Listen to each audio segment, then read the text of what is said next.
ลุงบักฮุงเล่าพี่น้องอยู่ดอนคันเบียวรัฐเท็กซัสเด้อ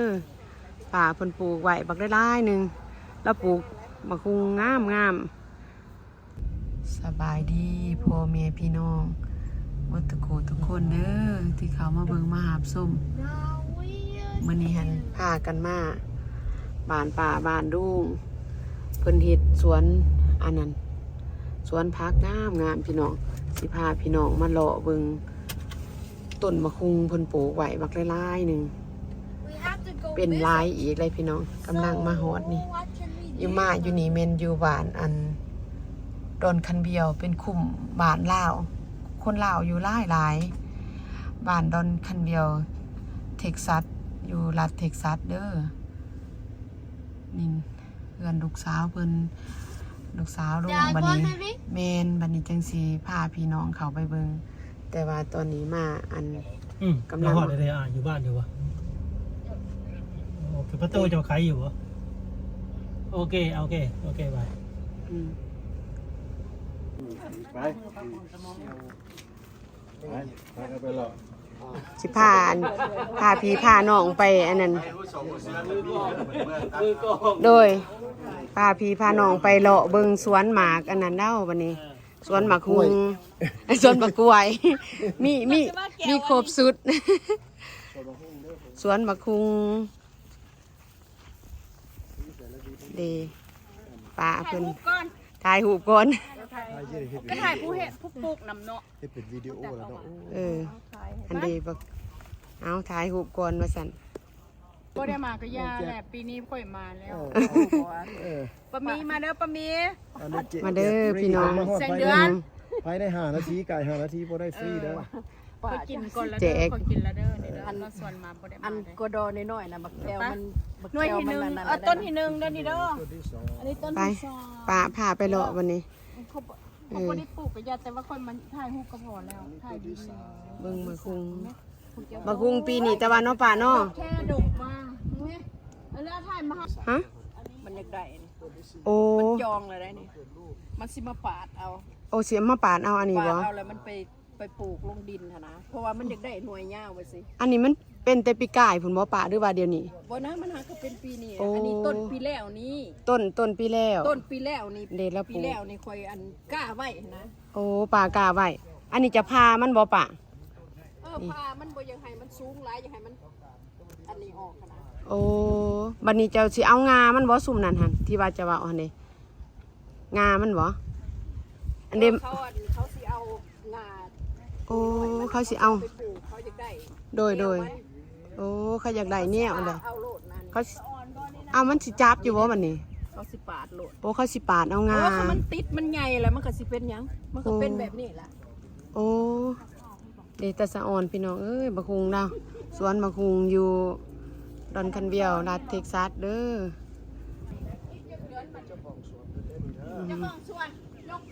เจ้าของสวนอยู่โปเดี๋ยวพากันรอเจ้าของสวนก็คือปลาบ่ได้มาดินน้ำเพิ่นไปเบิ่งพาพี่พาน้องมาหล่อเบิ่งบักฮุงแนวอันน่ะต้นเบิ่งปีกายแต่ว่าเราเอาลงมาใส่ดินปีนี้ปีที่3เลยนะโอ้ต้นนี้เป็นปีที่3บัดซุ่มนั้นหันเป็นอันนั้นก็ปีนี้ปีที่2ปีนี้ปีที่2เพราะว่าเอาต้นอันนั้นของปีกายมาปลูกมาลงดินยามหนาวแล้วเอาข้าวไว้ใน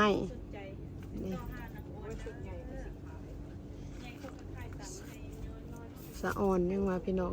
งามสวนมะคุงเราเราเห็ดแนวอันนั้นแล้วการขายน้ำ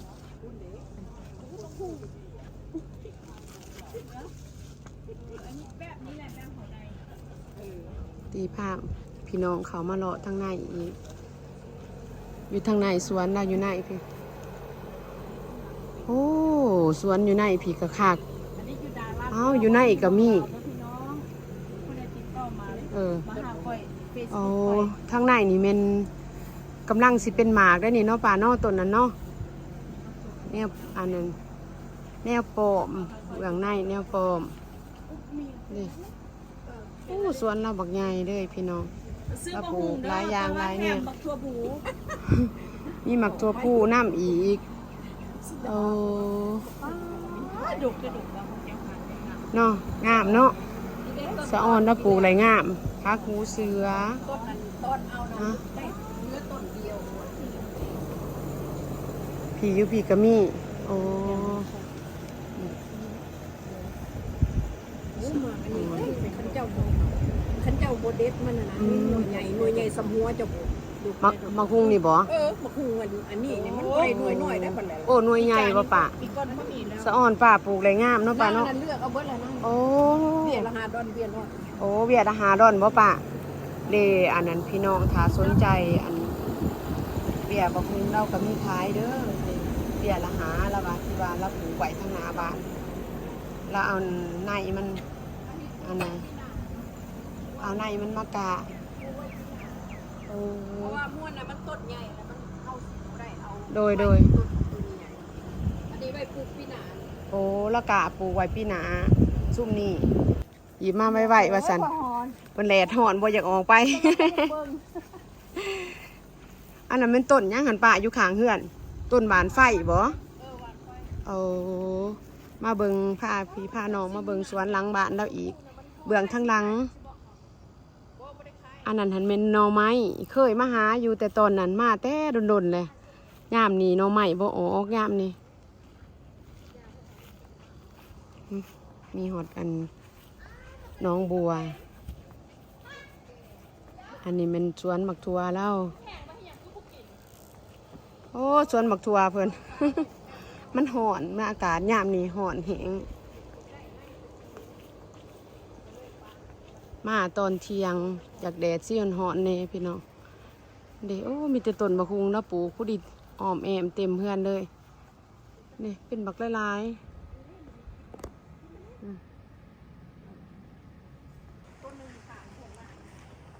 หมากยังนี่ป้าฮะ มังนาว ตาคือเป็นลายแท้ มังนาวนะคือเว้นถ่าย โอ้บักนาวก็เป็นก้อนอยู่บักนาวอิหยังคือเป็นลายแท้ป่ะบักนาวชนิดได้นี่โอ้เอาลงดินปุ่นหมากกระทินโอ้เราปลูกหลายอย่างอีดีอ้อมเพื่อนไว้เลย มีครบสุดแน่น้องบัวก็มีอีกอยู่นี่หมากบัวเพิ่นเป็นหมากเด้นี่เป็นทั้งดอกทั้งหมากป้าอยู่พี่อีกก็มีอีกสมากระเดือกกระโดดเถอะป้าอยู่พี่แห้งตำๆหนึงเนาะป้าเนาะกกติๆอันหนึงป้าที่โทงามขนาดพี่น้องเอ้ยเบิ่งสิพาเขามาเบิ่งอีก เขาไปรถไป หมุนเขาไปเลย เขาไปแล้วก็มุนเข้ามาไปสิแหละ ไปหอมดอกอันนั้นบักฮุงเด้อหอม ห ห อ อ ม ม หอมเลย หอมแต่ว่าหมุนเข้ามานี่ สะออนตัวนี้นะ ต้นนี้แห้งคักพุ่นน่ะ เบิ่งคู่ทายคู่ให้เขานี่ ใส่ขู่นี่นี่ขู่ก็บ่ได้ใหญ่ใดเนาะขู่น้อยๆน้อยๆป้าจะคือปลูกเก่งแต่ป้าเอ้ยปลูกได้เก่งได้งามแท้พุ่น ไปตั้ง นี่แม่พุ่นน่ะคู่น้อยๆน้อยๆหนึงแต่ว่าออกหมากออกผลได้หลายโอ้คักอีดีอันนี้ห้าหมุนเขามาทายอยู่อันอยู่ในห่มอยู่ในกล่องมันนั่นนี่เพราะว่าเราบ่ได้สูงหันเห็นบ่แนมไปฮะ หมากมาหันยาวขาศอกเลย อ๋อ แล้ว แม่น มัน บ่ สิออกลงมาหันอีกบัดแล้วจกมันหน่วยใหญ่แล้วจึงมา โอ้ ถ่ายอีก โดย บ่ทันไปิดดอก ยังบ่ทันได้ปิดเป็นบ่พี่เด้ ถ่ายอีก อือ มอ ฮึ งเดือนเก้าแล้วมาอีกโลคันอยากถ่าย โดยยังบ่ทันได้ปิดเนาะ ต้นนั่นสิบ่ปิดสิแพงไว้บัดแล้วแล้วมาถ่ายโลด โดยตัวนี้เนาะ ใบ เด้ คือกัน อ๋อ อยากเบิ่งว่ามันสิหมาก มันสิหมากหลายปานใดเนาะ เออ ต้นนี้ เพราะว่า สิบ่ปิดมัน หน่วยใหญ่ยาวแล้วว่ะ อือฮึ จนว่าคุ้งอันนี้เลยแล้วว่ะ หน่วยนั้น แล้วเอาอันนี้พา หาผ้าเอาพุ่นหน่วยหนึงนะ หน่วยหนึงหั่นบ่ตัวหาพาวพุ่น คำมันนั่นมันสุกต้นมันสุกข่อยปลาไว้นะ โอ้อันนี้มันหวานยังปะ หวานหอม หวานหอม หวานหอม เพิ่นเอามาแต่เมืองเล่าวนะ เฮาเอามาดีอีหยังหวานหอมนี่ปะ โอ้ย มีลักษณะ ค บ่ นหอม โอ้โอเคโอเค นหักคนแพง โดยเป็นต้นมะม่วงต้นมะกระถิน สิเอาไป ฮะ อันตั้งที่ดินให้มันนั่นนะ เป็นหมาก เออ โดย ต้นบางยมก็นั่งนะแล้วหายนั่งนี้นะ โอ้เอ้ยมีเอาต้นมังยุ่มมาตอน น้องมีเราเอาต้นมะยมมาตอนเปลี่ยน โดย เพื่อบ่งสองเดือนแล้วนี่บ่ โอ้นั่นเป็นต้นอัน ผักกระโดน ผักกระโดนอยู่ในหัน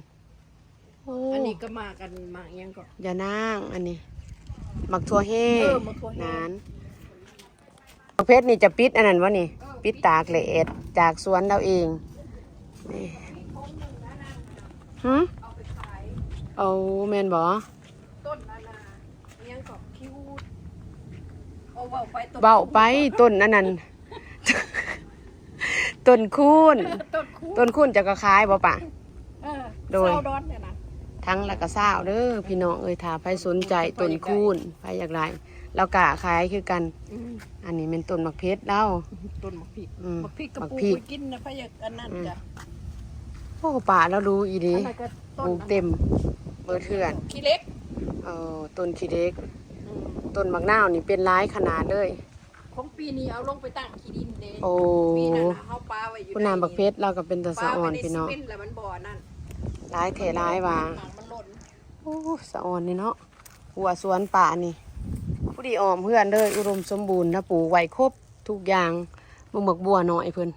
ในความสูงของต้นมะคุงเห็นปะบ่ได้สูงแห้งบัดอยู่ในหันนั่นเป็นบักละลายนี่ซ้ำนี่แหละแล้วเฮ็ดซีเมนต์ ไปยืนกระแทกเพียงเอิกเจาะแล้ว เนาะบ่ได้สูง เออ แต่ว่ามันยังสิเป็นหลายอยู่กำลังเป็นดอก โยยังเป็นลายอยู่ หรือว่า ถ้า มัน เราเข้าบ่ได้ก็เสียดาย เนาะ มัน เป็น หนาวยามหนาวมันก็ตาย เป็นน้ำ แต่ว่าได้เอาเข่าอยู่แล้ว เพราะว่ามันอยู่ในขุไอ้ขุบ่แตก เดี๋ยวสิเฮ็ดจังได๋โอ้เราขุดเข่าโดดเด้อในแต่ละกระถางนี่แล้วว่ะแต่ว่ามันก็บ่เป็นหยังตอนยามหนาวหั่นนะมันก็ยังบ่ตายเสยแล้วว่ะอ๋อ อันแบบนี้แหละค่อยปลูกอันนี้แหละเพราะเอาไว้ปีหน้านะ โดย อันนี้นะ ปลูกไว้ปีนี้ พอเอามานั่นปลูกไว้ปีหน้าแล้ว เพื่อ ก็เอามาลงดินแบบนี้โลด โดย เออ และโจทั้งก้นมันเนาะป่าเนาะ บ่ได้เจาะ อ้าวบ่ได้โจซ้ำบัดนี้ มันก็มีหูมันอยู่เด้ โอ้เบิ่งเด้อพี่น้องเด้อ หูมันนี่ หูมันก็ไปเองเป็นหมากเสย มันออกมาเองมัน โอเคโอเค ตายแล้วบ่นี่หมากนี่ โดยโอ้ มาเบื้องนี่มาหมากอยู่หักม้วนนี่บ่เป็นนี่ โอ้ ม้วนนี่บ่เป็นเพราะว่ามันใหญ่ ต้นนี้เนี่ยแม่นได้4-5 ปีแล้วว่าปลูกไว้แต่ดนแต่ว่ามันก็ย่าง แก่เขาแก่ออกนะมันก็บ่ตาย แก่เขาแก่ออกก็บ่เป็นหยังแต่กระทั่งนี่บ่ได้ใหญ่นี่น้อยนึงแล้วเอามาตั้งไว้เด้อแล้วก็มันก็จับอันมันมีหูแล้วมันลงไปดินแล้วว่าหากมันลงดินบ่ได้ตัดอันนั้นซ้ำบ่ได้ตัดก้นมันก็ได้เด้อ บ่ได้ อือฮึ เป็นดอกแล้วนะนี่นะ โอ้ เป็นดอกออกมากเลยเด้ตัวนี้ก็ดีอยู่ในนี่คายไปละ โอ้สะอ่อนมักนาวแล้วมาแล้วก็เกี่ยวมาอีกเพราะว่าเป็นลายอีดีเป็นก้อนอยู่ ไว้บ่ให้อันนี้ บ่ให้แดดถือ บ่ให้หากมันแดง ถือหากหยา หากมันอันนั้นโพดนะ โดยมาเบิ่งสวนดอกไม้เราอีกก่อนเปลือกหนึงแล้วปลูกอันนั้น ก็เฮือนลูกสาว ต้นโอ้นี่บ่โอ้ปลูกใหม่ โดย เอ้าตะกี้จะมาบ่ได้มีเพื่อน บ่มีแล้ววันนี้สิไปเบิ่งถ้าเจ้าเดินอยากเห็นอยู่เพิ่นว่าเพิ่นอยากเห็นเหือนไผเพิ่นว่าเกินพาเพิ่นว่าเหือนเฮานี่แด้เพิ่นว่าได้สิไปเบิ่งเหือนงามหากยังบ่หากว่าท่านได้ขึ้นบ่ปะ มันหากะไปนะมันหากะยากไป โอ้ฮัดย้ายเขาไปอยู่แต่บ่หรือหยังนี่ ย้ายเขาไปอยู่ โอเค ก็ไปนี่แหละ โอ้ย้ายเขาไปอยู่ อัน ข่อยคิดว่าพ่วงปลูกใหม่ๆแล้วยังบ่ทันได้ขึ้นอยู่โอ้ อยู่แล้วมันอยู่ โดย ได้ฮอดแล้ว โอ้ตายเบิ่งสวนโอ้เราเฮ็ดงามจะจ้างเขามาเฮ็ดบ่นี่ป้าหาลุงเฮ็ดโอ้งามลุงข่อยสิเอาหมูดน้ำในนี่ลุง เขาถามแล้ว10,000นะเกี่ยวหดพุ่น โอ้ แล้วก็บ้านเขามาเฮ็ดข้าวโพด โดย ข้างหลังพุ่น โอ้ลุงเราเฮ็ดเอง คัน นี่โอ้ลุงเราเฮ็ดสวนงามเราพามาเบิ่งเพื่อนเราปลูกใหม่นี่เพื่อนปลูกใหม่เพื่อนปลูกใหม่เพิ่นว่าแล้วก็ย่างมาอีกก็แม่นเพื่อนเราโตได้เฮ็ดให้ลูกสาวเราพาไปเลาะเพื่อนดังน่ะอืม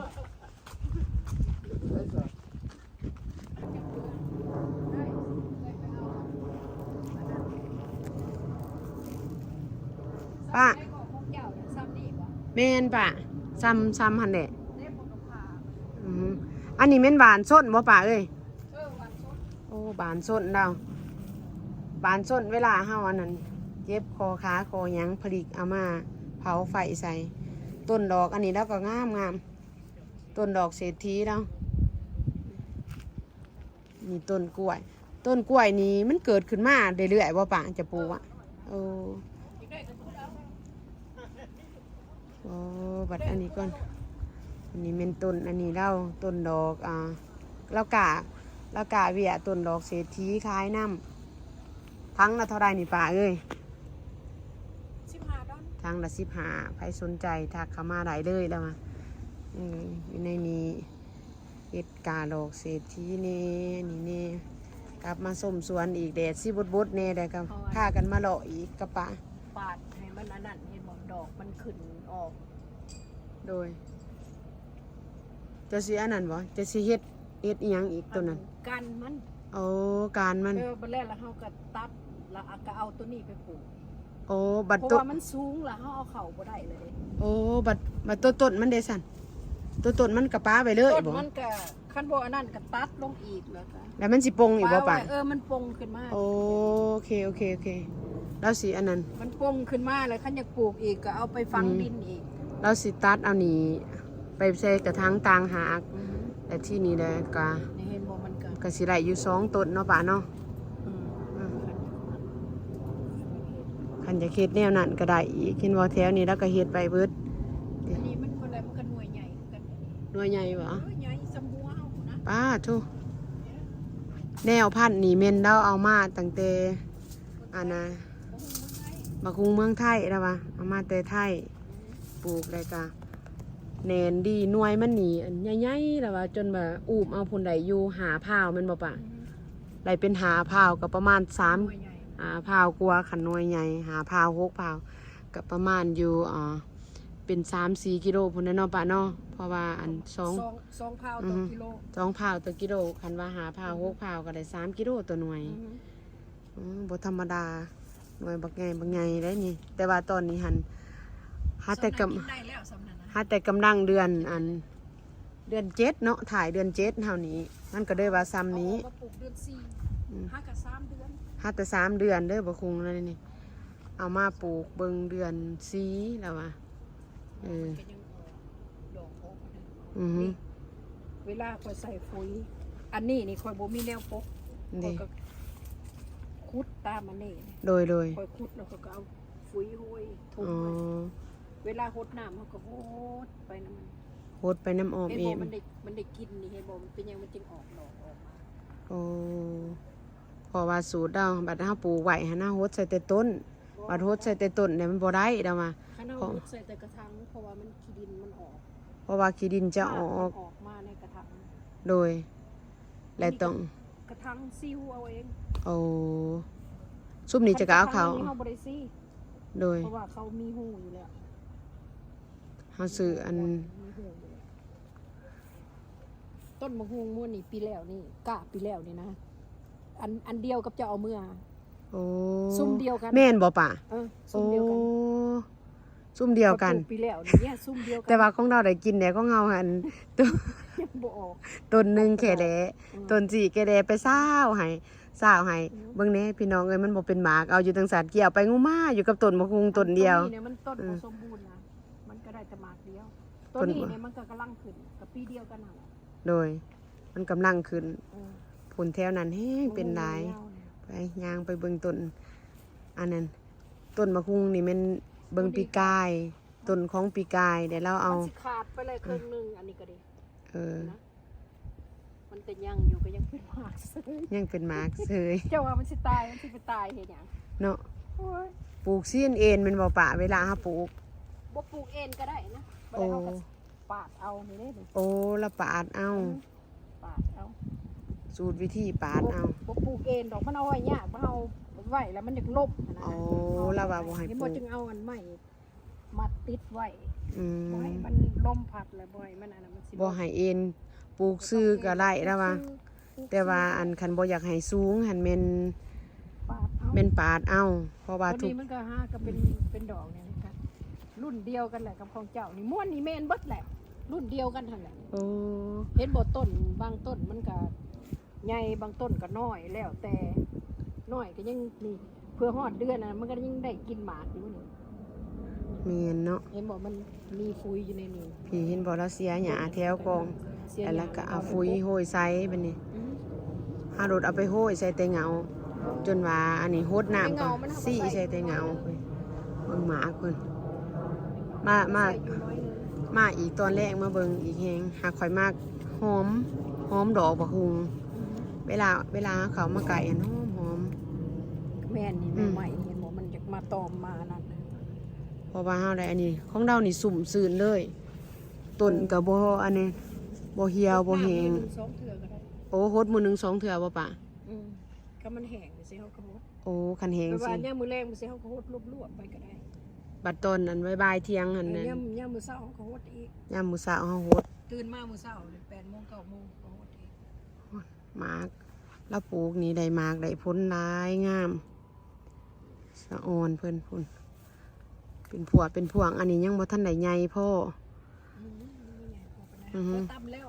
หัก ตำ พอ ได้แล้ว หักตามได้แล้ว ที่เป็นก้อนเป็นงนอยู่เด็กงามถึงงามมาเนาะพี่น้องเนาะ บาง สะ ที ออน ปูก็บ่อยากปิดกินซ้ำนะ ปลูกจนบ่อยากปิดแล้วปะ เพราะว่ามันบางไปเดี๋ยวเวลาเฮาสิปิดเนาะป่าเนาะ เอาอัน เออ บ่แล้วแหละมาเบิ่งใต้ต้นมะฮุงที่ต้น คือเหลือแต่ต้นปลูกหลายๆแล้วบ่อยากปิดสะออนมันเป็นวาง ไปเบิดเลย โดย ต้น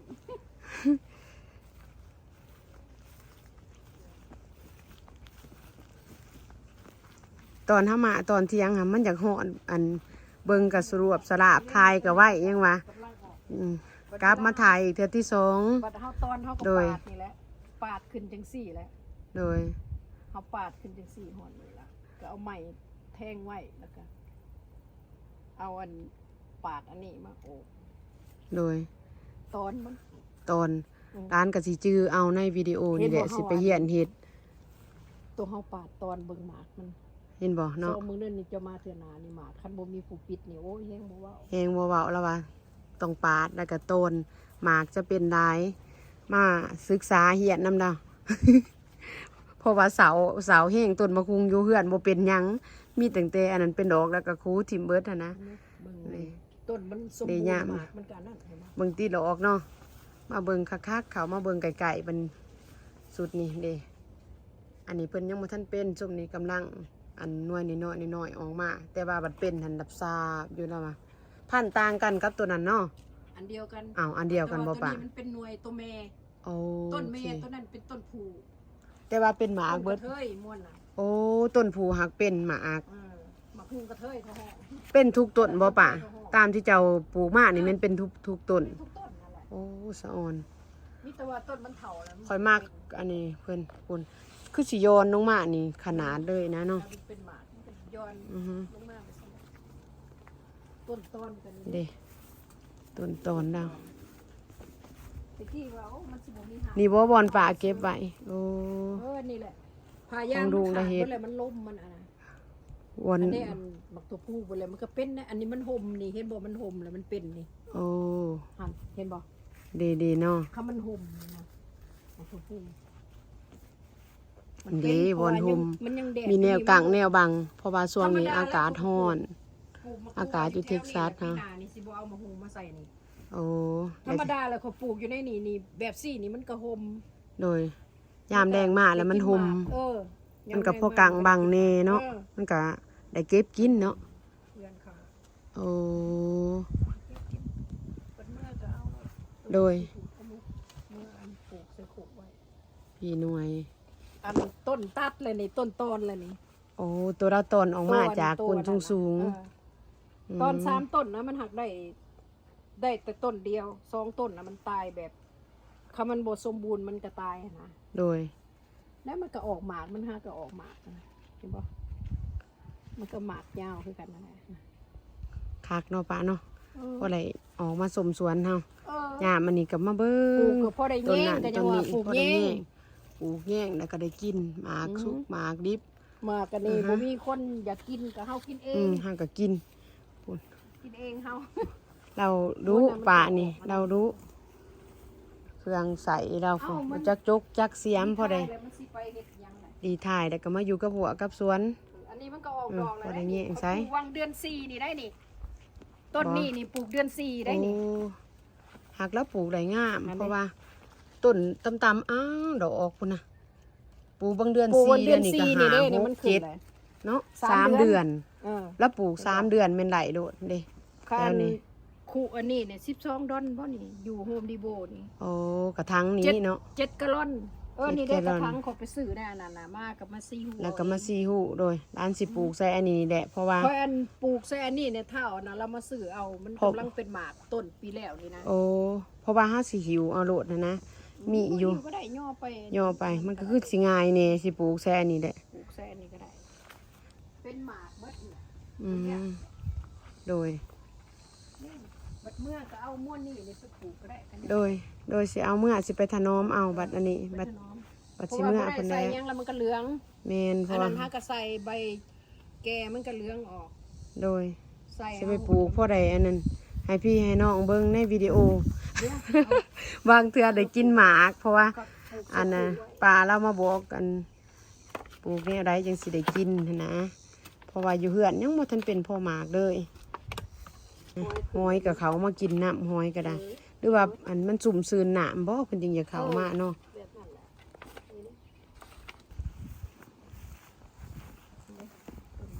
ต้นมักทั่ว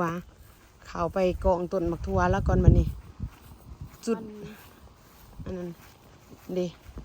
มักทั่ว ต่อ นี่เห็นบอกมันออกสู่เข้าแบะอยู่ในอันนี้นี่เห็นบอก เอา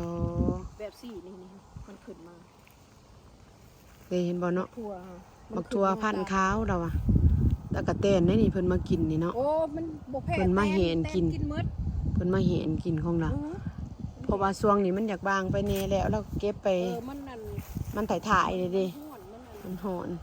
ปกตินี่เป็นหลายแล้ ถ้าว แม่ ว่ะ นนั่นปลูกลงที่ดินเนี่ยมันตายแต่โดนแล้วอันนี้ทราบ โดย ว่ามันอยู่ในขู่ซื่อ ตัวพันธุ์ขาว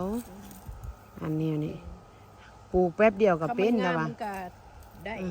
มะมันก็ยาวเติบซ้ำอันนั้นแหละ เนาะอันนี้มันอยากถ่ายๆแน่เด้อเนาะป่า มั เนาะ นก็เป็นมันก็เป็นอันนี้คู่ อือฮึ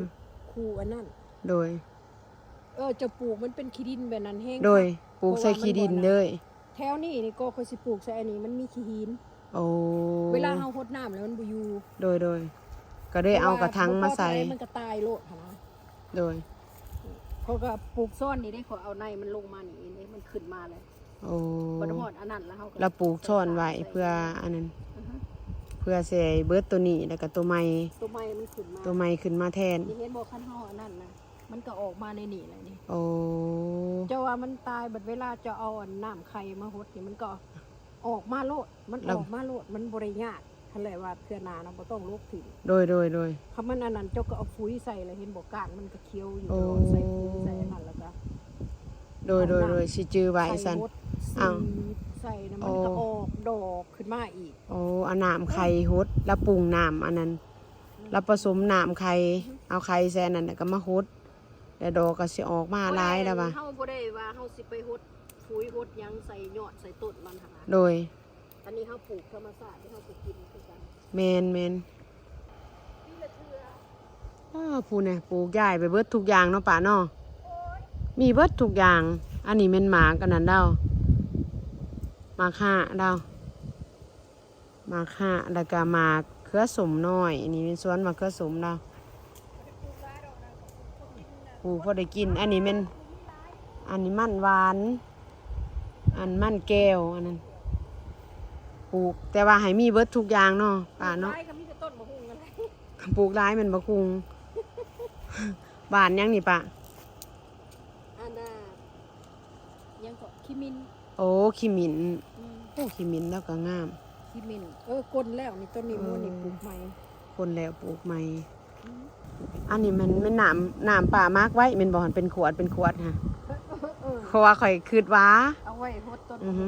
ลาไว้อันเราเฮ็ดน้ำมากพร้อม เจ้าใส่น้ำแล้วก็หด แล้วเราก็เจ้าใส่น้ำเฮ็ด อันนั้นเน่ อือฮึ นุ่มเน่ ผสม น้ำไข่ นุ่มเนไข่เนอีสังคือกันกับอัน YouTube เขาเจ้าเฮ็ดให้เบิ่งหั่นได้เนาะป่าเนาะ นั่นแหละ แล้วก็เอามาผสมน้ เฮาเบิ่งน้ำเขาแล้วเฮาก็เฮียนเฮ็ดน้ำพอได้อันซอย หักโคตรมันหมากใหญ่ไว้ได้ โอ้ไหลพ้นอยู่ หมากใหญ่ไว้ ผสมเฮ็ดเนี่ยนั่นก็ไหลพ้นแล้วว่ะ มันบ่ทันมันเบิดในสุดหนึ่งเลย โอ้ ม้วนนี้มันนานเป็น มันเป็นจังได มันต้องแดงเลย โอ้ มันได้อยู่ คันเป็นสีแดงจะแม่นผสมโฮดได้แล้วมาร์กไว้คันบ่เป็นสีแดงก็บ่ได้ต้องได้ผสมแนวนั้นน้ำ เขาก็มาหดแล้วมันห่วยออกดอกออกหมากนั่นแหละ เลยมารอบที่สองรอบนั้นหัน อันนี้บัด ไหวโพด เอามือปลูกสิปลูกเอา อันนี้นะ เออ มาแข่งนะ บ่ยากอันนี้ปลูกป้าไว้อยู่กลางเดินก็ได้บ่ตาย โอ้ บ่ต้องขึ้นมาใหม่อีก โอ้ นี่ยังสิได้เอาขี้ดินมาถมอีกนี่บ่ได้สีดมันแมงอิหยังแล้วมากินนี่ ต้นมาแข่งดาว ยันบ่งมันห่ำอยู่ในใบ โอ้ ตัวน้อยๆนะ ย่านบงมันมาอันนี้ พุดเอาบ่เลยนี่พุดเอาเมื่อใส่กระถางใหญ่ๆไว้ไปสิ มันยามหนาวเด้ซะ น้อยๆก็ได้กันยามหนาวเขายังไว้ไว้ได้ป้าไว้แบบนี้ โอ้ยามหนาวกับปลาไว้เลย อ่ะนี่ได้นี่ทงอันนี้ก็ได้ทงเอาใส่แล้วปาดก้นทง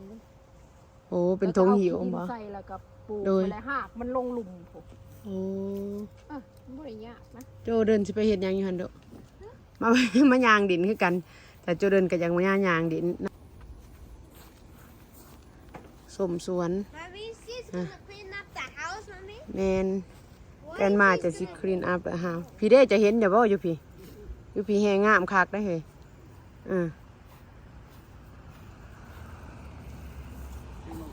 โอ้งาม กำลังเป็นหมามาตัวเบิ่ง12อินหน่วยใหญ่ๆงามขนาดเลยมีแต่หน่วยใหญ่ๆผูกป้า จะยังมันทันได้มาเห็น พยักบอลนี่1 2 3ว้าว หลาย